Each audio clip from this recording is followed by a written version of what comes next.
Jumpa lagi dengan Cikgu Ika. Kali ni Cikgu Ika nak ajar topik tajuk pengawetan makanan.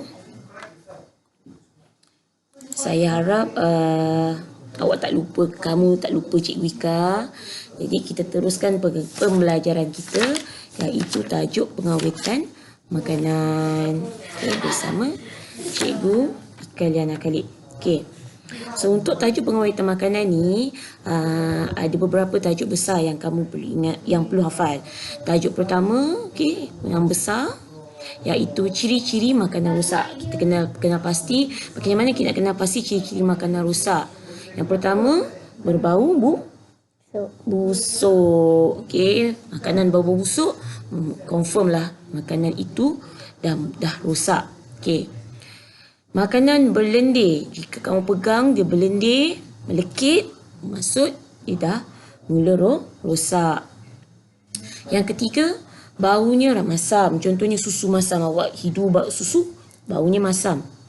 Atau rasa kuah asam pedas dah mula kuah asam pedas pula, kuah apa? Kuah kicap dah masam. Maksudnya dia dah mula rosak. Seterusnya, dah bertukar, kalau ayam ke ikan dah bertukar warna jadi hitam, berkulat, okey, ataupun air dah mula berbuih kan. Maksudnya dah mula rosak. Tengok gambar ni, yang dah berkulat dah ada hitam, berbuih, berbau busuk, berlendir, berkulat. Itu dah tunjukkan dia rosak. Okey, Imran? Okey. Apakah punca makanan rosak? Macam dah. Disebabkan oleh tindakan mikroorganisme. Nampak tu? Okey, what's that? Itu bakteria. Okey, selalunya bakteria dan fungi. Bakteria ni panjang kan? Ya, tu bulat-bulat tu. Contoh kan? Okey, bakteria, tapi bukan coronavirus tau.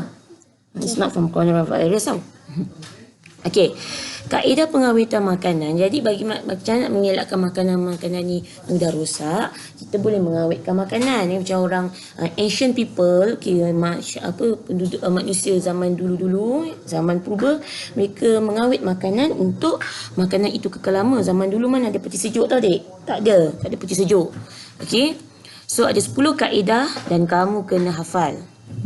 Kaedah pertama, kaedah pendidihan. Kita masak kuah tu kan, kuah kari, kalau tak habis malam ni, kalau nak makan untuk esok hari, kita kena panaskan bagi mendidih. So kuah itu dapat bertahan dan boleh makan untuk esok hari. Apakah proses pendidihan? Proses memanaskan makanan pada suhu yang tinggi. Suhu yang tinggi dapat membunuh kebanyakan mikroorganisma. Seterusnya, kaedah penjerukan. Ni ramai yang suka makan. Okey, jeruk buah, jeruk mangga. Okey, macam mana buat penjerukan ni? Proses merendamkan makanan dalam larutan gula dan garam. Dan ini kaedah yang biasa digunakan untuk mengawetkan buah dan sayuran. Okey. Seterusnya, pembungkusan vacuum. Proses mengeluarkan semua udara daripada bekas atau pembungkus makanan. Ini menggunakan mesin. Ada juga cara yang manual. Nanti cikgu kalau kita balik sekolah, nanti kita cuba buat secara manual. Okey. Menggunakan plastik ziplock.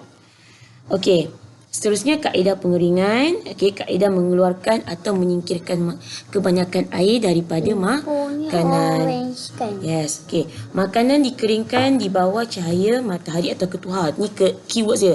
Pengeringan, dikeringkan bawah cahaya matahari atau ketuhar. Tengok ni, limau kering, asam keping, sotong kering, ikan kering. Nampak?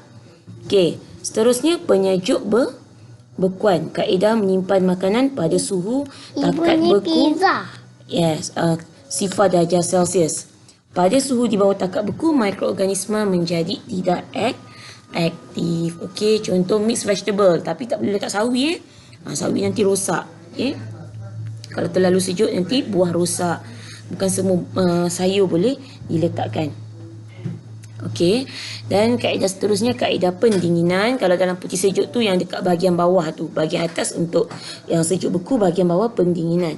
Kaedah menyimpan makanan dalam persekitaran bersuhu kurang dari 18 darjah Celsius. Suhu yang rendah menyebabkan mikroorganisma kurang aktif dan lambat bertumbuh serta membiak. Okey. Seterusnya kaedah pemasinan. Okey, of course lah menggunakan garam. Garam berfungsi untuk menyingkirkan kelembapan pada makanan. Kaedah ini kita boleh guna untuk buat telur masin, ikan masin. Okey.